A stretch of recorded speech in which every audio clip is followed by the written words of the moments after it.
नमस्कार, मी प्रियांका पाटील. आपण पाहत आहात राष्ट्रीय लोकराज्य न्यूज, निर्भीड बातम्यांचे व्यासपीठ. आज आपण दिवसभरामध्ये घडणाऱ्या घडामोडींवर नजर टाकूया. अतिवृष्टीग्रस्त शेतकऱ्यांना दिवाळीपूर्वी नुकसान भरपाई. कृषी मंत्री दत्तात्रय भरणे. शेवगाव तालुक्यातील भगूर, पाथर्डी तालुक्यातील करंजी गावातील अतिवृष्टी नुकसानीची कृषी मंत्र्यांनी केली पाहणी. अहिल्यानगर जिल्ह्यातील शेतकऱ्याचे अतिवृष्टीमुळे मोठ्या प्रमाणावर नुकसान झाले आहे. अशा संकटांना शेतकऱ्यांनी धैर्याने सामोरे जावे. शासन शेतकऱ्यांच्या पाठीशी खंबीरपणे उभे असून त्यांना वाऱ्यावर सोडणार नाही. पुढील 10 दिवसात संपूर्ण पंचनामे पूर्ण करून दिवाळीपूर्वी मदत निधी थेट शेतकऱ्यांच्या खात्यावर जमा केला जाईल, अशी ग्वाही राज्याचे कृषी मंत्री दत्तात्रय भरणे यांनी दिली.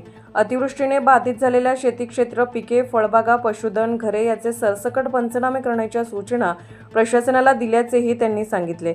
शेवगाव तालुक्यातील भगूर, पाथर्डी तालुक्यातील करंजी या गावातील अतिवृष्टीग्रस्त भागाची कृषी मंत्री भरणे यांनी पाहणी केली.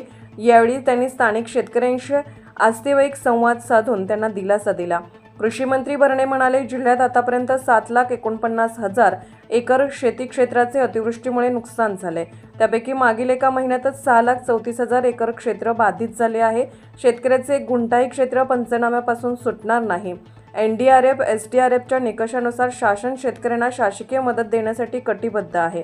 या नैसर्गिक संकटात शेतकऱ्यांना दिलासा मिळावा यासाठी ई-पीक पाहणीस मुदतवाढ देण्यात येणार असल्याचे त्यांनी स्पष्ट केले.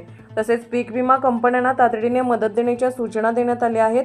ज्या शेतकऱ्यांचे शेत, घरावरील छत वाहून गेले आहे, अशा शेतकऱ्यांना जिल्हा प्रशासनामार्फत गृहोपयोगी साहित्य, किराणा, आवश्यक तातडीची मदत पुरवण्याच्या सूचनाही जिल्हाधिकाऱ्यांना दिल्या आहेत.